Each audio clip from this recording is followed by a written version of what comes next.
Oi, turma, bom dia. Recentemente eu produzi um vídeo onde eu falei sobre como é possível nós obtermos um diagrama de solubilidade e como que nós interpretamos um diagrama de solubilidade. O exemplo que eu dei foi obter um diagrama de solubilidade para o alumínio. E o alumínio é um composto interessante porque ele é um coagulante tradicionalmente empregado no tratamento de águas de abastecimento. Então, o bom entendimento do diagrama de solubilidade do alumínio é importante porque a gente consegue, inclusive, diferenciar os diferentes mecanismos de coagulação que nós podemos operar em estações de tratamento de água. Mas tem um ponto que eu não falei e que foi solicitado por um colega espanhol. E qual é o ponto? É a influência da temperatura no diagrama de solubilidade e qual que é eventualmente o seu efeito no processo de coagulação. Então, esse vídeo eu fiz com o objetivo da gente poder discutir qual que é a influência da temperatura no diagrama de solubilidade, e aí nós vamos novamente utilizar como exemplo o alumínio e naturalmente discutir quais os efeitos mais diretos no processo de coagulação. Pois bem, vamos lembrar o que é o diagrama de solubilidade, por definição. O diagrama de solubilidade, por definição, é a concentração máxima de um elemento solúvel na fase líquida em função de alguma variável. No caso, a variável que é mais significativa, e nós construímos o diagrama de solubilidade, sempre em função do pH. Ou seja, a solubilidade de uma enorme quantidade de elementos varia em função do pH e, portanto, ele é construído colocando normalmente o pH no eixo do X e a concentração máxima solúvel do elemento no eixo dos Y. Esse foi o diagrama de solubilidade que nós obtivemos no vídeo anterior. Então, se porventura alguém tiver alguma dúvida sobre como é possível fazer a obtenção de um diagrama de solubilidade, eu peço para vocês assistirem um vídeo que já foi produzido. Eu vou colocar o link na descrição do vídeo e caso vocês queiram, vocês podem assisti-lo. Esse é o diagrama de solubilidade que nós apresentamos nesse vídeo e o diagrama de solubilidade do alumínio na fase líquida. Pois muito bem, por que a temperatura ela é importante? Porque, como nós estamos falando da solubilidade de um elemento na fase líquida, nós temos um conjunto de equações de equilíbrio. E essas equações de equilíbrio têm constantes de equilíbrio, e as constantes de equilíbrio variam em função da temperatura. Então, esse é o principal motivador pelo qual o diagrama de solubilidade varia em função da temperatura. Porque essas reações químicas elas são controladas por constantes de equilíbrio e essas constantes de equilíbrio elas variam em função da temperatura. Então, por exemplo, quando nós construímos um diagrama de solubilidade, nós definimos uma fase insolúvel e nós definimos algum elemento inicial, alguma equação inicial que me permita calcular alguma espécie solúvel inicialmente. Então, por exemplo, esta é uma equação, é uma reação de equilíbrio que me envolve uma fase sólida, uma espécie solúvel e ela tem uma constante de equilíbrio. Essa constante de equilíbrio nós já vimos, tem um nome muito particular, nós chamamos de produto de solubilidade. Mas normalmente as nossas constantes de equilíbrio, quando nós vamos pesquisar na literatura, ela vale para a temperatura de 25 graus Celsius. Então, normalmente as constantes de equilíbrio que são fornecidas na literatura, salvo exceções, elas são fornecidas sempre válidas a 25 graus Celsius. Mas a questão é a seguinte: e se a minha temperatura não for 25 graus Celsius? Eu preciso fazer correções, que é o que eu vou mostrar para vocês daqui a pouquinho. Então, no caso particular do alumínio, nós temos uma fase insolúvel controlando a solubilidade do alumínio na fase líquida, temos uma espécie solúvel, e essa espécie solúvel reage com a água, formando espécies hidrolisadas que apresentam carga e que vão me definir a solubilidade do alumínio na fase líquida. Então, nós temos o alumínio mais 3 reagindo com a água, formando uma primeira espécie solúvel, e nós temos aqui uma constante de equilíbrio, também válida para temperatura de 25 graus Celsius. O alumínio mais 3 pode reagir com duas águas, formando uma segunda espécie insolúvel. Nós temos uma segunda constante de equilíbrio, também válida para 25 graus Celsius. O alumínio pode reagir com 3 águas, formando uma outra espécie solúvel e mais uma constante de equilíbrio, também válida para a temperatura de 25 graus Celsius. E finalmente uma última espécie, a reação do alumínio com 4 moléculas de água, formando uma espécie agora com carga negativa. Também essa constante de equilíbrio é válida para 25 graus Celsius. Ou seja, um diagrama de solubilidade é construído somando-se a concentração das espécies solúveis em função do pH. No entanto, essas espécies, a concentração dessas espécies, elas serão calculadas com constantes de equilíbrio cuja temperatura é igual a 25 graus Celsius. E aí a gente constrói esse diagrama de solubilidade para a temperatura de 25 graus Celsius.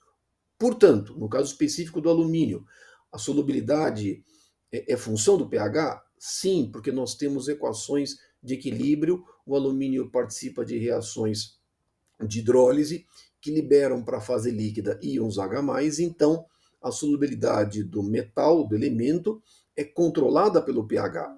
Mas também a sua solubilidade depende da temperatura, porque a temperatura influencia as constantes de equilíbrio.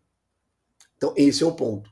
Por isso que o diagrama de solubilidade ele varia também em função da temperatura. Logicamente que as variações não são extremamente significativas, mas são relevantes para algumas aplicações. Então, o que nós podemos fazer para a solução desse problema? Sabendo que essas constantes de equilíbrio variam em função da temperatura, o que normalmente eu conheço?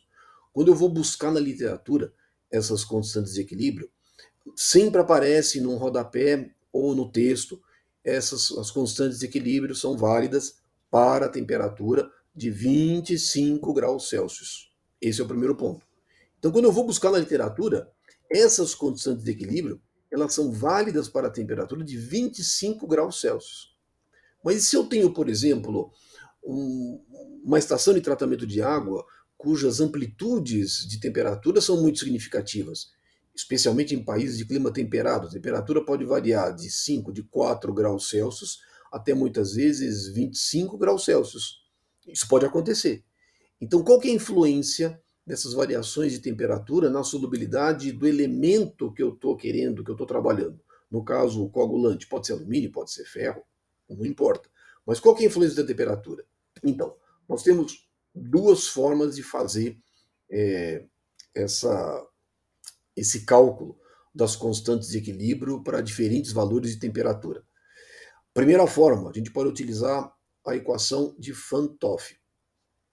Eu estou apresentando a equação, posteriormente, em havendo condições, eu preparo um vídeo mostrando a origem dessa expressão.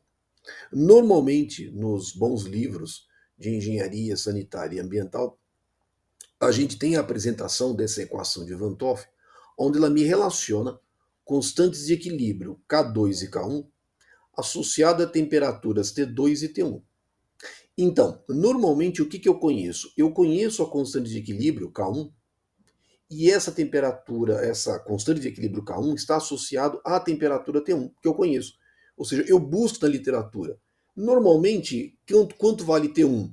Vale 25 graus Celsius. E aí eu conheço a constante de equilíbrio K1. Apenas aqui um pequeno comentário importante. Essa temperatura, ela normalmente é Kelvin. Para a utilização da equação de Van 't Hoff, eu tenho que trabalhar com a temperatura em graus Kelvin. Eu falei em Celsius, mas é apenas para deixar bem claro. O cálculo da constante de equilíbrio para uma temperatura T2, conhecido K1 e T1, a temperatura sempre é graus Kelvin. Ou seja, eu conheço K1 associado a um certo valor de T1. Mas eu posso, por exemplo, querer calcular essa constante de equilíbrio a uma temperatura T2. Então, se eu fixar T2, eu consigo calcular K2. Que parâmetros que eu preciso? Constante universal dos gases, que eu conheço, e a entalpia da reação. A entalpia da reação. E aí a entalpia da reação, normalmente nós temos o valor da entalpia, a gente consegue calcular a entalpia da reação para temperatura igual a 25 graus Celsius. Mas como normalmente as amplitudes de temperatura na fase líquida, que nós trabalhamos na engenharia sanitária e ambiental, elas não são muito significativas, variam de 5 graus até, vamos dizer, no máximo 40 graus Celsius, Como a amplitude da temperatura ela é pequena, normalmente a entalpia da reação ela não tem variações significativas com a temperatura nesta faixa. Então eu posso admitir a entalpia da reação para a temperatura igual a 25 graus Celsius. E aí eu consigo calcular K2 em função da temperatura T2, conhecido K1 a uma temperatura T1. Essa é a primeira forma. A segunda forma, existem na literatura, dependendo da reação química, algumas equações empíricas que me permitem calcular a constante de equilíbrio para diferentes valores de temperatura. São algumas equações empíricas propostas na literatura para algumas reações, e em alguns livros eu posso obter essas constantes de equilíbrio para algumas reações relevantes. Bom, para o nosso caso, para o nosso problema, eu vou apresentar as duas formas. Então, o que acontece? Admitamos que eu conheça a minha reação química proposta, ou seja, eu tenho alumínio mais 3, eu tenho uma fase insolúvel, tenho uma fase solúvel, eu conheço a minha reação química, conheço o meu produto de solubilidade e ele vale para a temperatura igual a 25 graus Celsius. Agora eu quero calcular esta constante de equilíbrio para uma outra temperatura qualquer. Eu sei que a energia, que a entalpia desta reação química, ela é igual a menos 111,35 kJ. Conheço R. Como eu conheço essas duas grandezas e conheço K1 associado a T1, agora eu posso calcular K2 para qualquer valor de temperatura. Eu vou obter o meu diagrama de solubilidade, eu vou apresentar o diagrama para temperatura igual a 25 graus Celsius, mas eu vou fazer o cálculo também para temperatura igual a 5 graus Celsius e a gente poder comparar ambos os diagramas. Então, se porventura eu conhecer a entalpia de formação da reação química, e se eu tiver uma constante de equilíbrio a uma temperatura, eu consigo calcular para qualquer outra temperatura a sua respectiva constante de equilíbrio, utilizando a equação de Van 't Hoff, que é essa aqui. Tá certo? Então, é muito simples, não é difícil. Pois bem, só que muitas vezes eu tenho algumas equações, algumas reações químicas que são importantes para a gente, dentro da engenharia sanitária e ambiental, e eu já tenho expressões propostas que me permitem calcular essas constantes de equilíbrio para diferentes valores de temperatura. Por exemplo, esta primeira reação de hidrólise, o alumínio mais 3 reagindo com a água, tem uma constante de equilíbrio que vale para a temperatura igual a 25 graus Celsius, mas eu tenho uma equação na literatura que me permite calcular o valor dessa constante de equilíbrio para diferentes valores de temperatura. A fonte desta expressão é o livro, o famoso livro Aquatic Chemistry, publicado por Stanman Morgan, que é um livro, texto básico, é uma bíblia para todos os profissionais da área de engenharia sanitária e ambiental que trabalham com química aquática. Um livro que, inclusive, eu recomendo para estudos mais avançados. É um livro de grande relevância. Nesse livro, no apêndice, ele tem uma série de reações químicas relevantes dentro da engenharia sanitária e ambiental e algumas constantes de equilíbrio e a sua variação com a temperatura. Então, se eu tiver estas equações, respectivas equações, eu consigo calcular a constante de equilíbrio. Então eu tenho aqui a primeira, eu tenho aqui a minha segunda reação de hidrólise, tem uma equação pertinente. A minha terceira reação, eu tenho a equação pertinente que me permite calcular beta-3 em função da temperatura. E eu tenho finalmente a minha última equação, a minha última reação, que envolve o alumínio mais 3 mais 4 águas, o beta-4, e eu tenho também uma outra expressão que me permite calcular essa constante de equilíbrio. Ou seja, se eu tiver essas equações, é muito simples. Bom, eu posso fazer o cálculo do meu diagrama de solubilidade. Este é o diagrama de solubilidade para a temperatura de 25 graus Celsius. Lembrando que a máxima concentração solúvel é esta linha verde que vocês estão vendo. Todos os pontos acima da minha linha verde indicam que minha solução está supersaturada. Na linha verde, eu tenho uma solução saturada, é a máxima concentração solúvel do elemento na fase líquida. E abaixo, eu tenho uma condição de subsaturação. Eu posso obter este diagrama para uma outra temperatura diferente. Olha aqui o meu diagrama agora em azul para a temperatura de 5 graus Celsius. Ou seja, primeiro ponto que é relevante, existe uma diferença dos diagramas. Existe uma diferença. Pode não ser uma diferença significativa, mas ela é relevante para algumas aplicações. Então veja, eu consigo calcular o meu diagrama para temperatura de 25 graus Celsius e conseguir calcular o meu diagrama de solubilidade para uma temperatura diferente, para 5 graus Celsius. Pois bem, olha que interessante. Este diagrama, ele é teórico, ou seja, ele tem uma validade teórica porque parte do pressuposto que essa solubilidade está associada à reação da água, às reações de hidrólise da água, formando espécies monoméricas, poliméricas, com carga positiva, com carga negativa, mas as reações que são apresentadas envolvem o alumínio e a água. Lógico que numa água natural, você tem outros elementos, outros constituintes físico-químicos que podem causar algumas alterações no diagrama de solubilidade. Mas isso me dá esse diagrama teórico me dá uma indicação do comportamento do metal, do elemento na fase líquida. E olha que interessante. Existem alguns estudos publicados na literatura. Eu tirei um gráfico, deixa eu colocar aqui.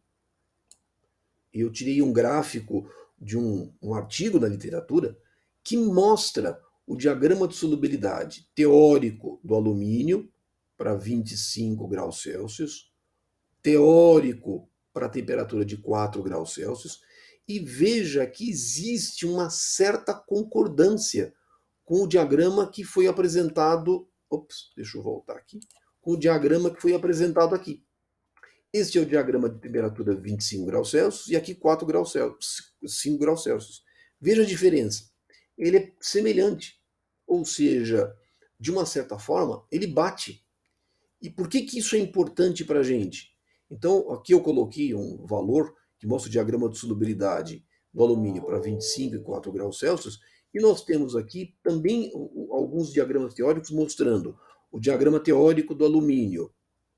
Agora, o alumínio como espécie solúvel, o AlOH3, olha aqui a temperatura tá aqui, 20 graus Celsius, temperatura de 5 graus Celsius.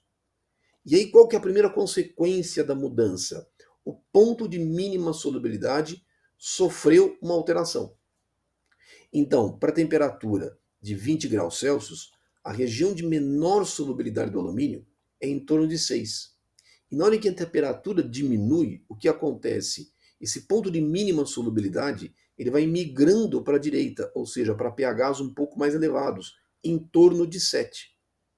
E também existe uma alteração na solubilidade do alumínio para pHs mais alcalinos e para pHs mais ácidos.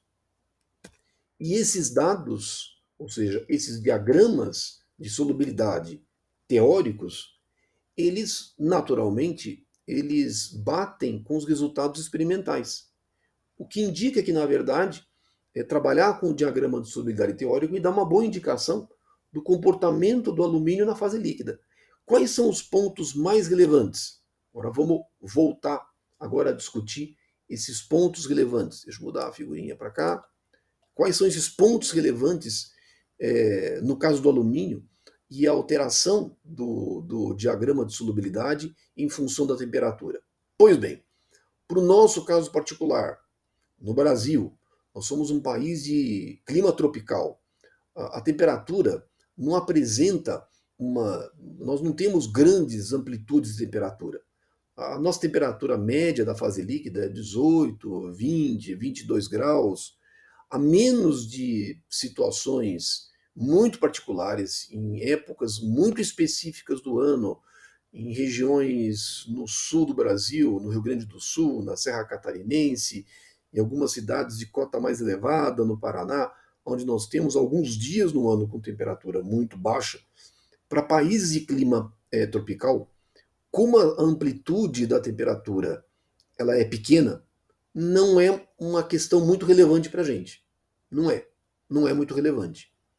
No entanto, quando eu estou trabalhando num país de clima temperado e as variações da temperatura são significativas, aí eu tenho que levar em consideração essas variações no diagrama de solubilidades, de modo que eu possa fazer correções no meu processo de tratamento. E por que que isso é importante? Por que que essas correções são relevantes? Porque existe uma alteração no pH de mínima solubilidade do alumínio, tanto do ponto de vista teórico, como a gente viu, como indicado por resultados experimentais, que naturalmente indica uma concordância da teoria com a prática.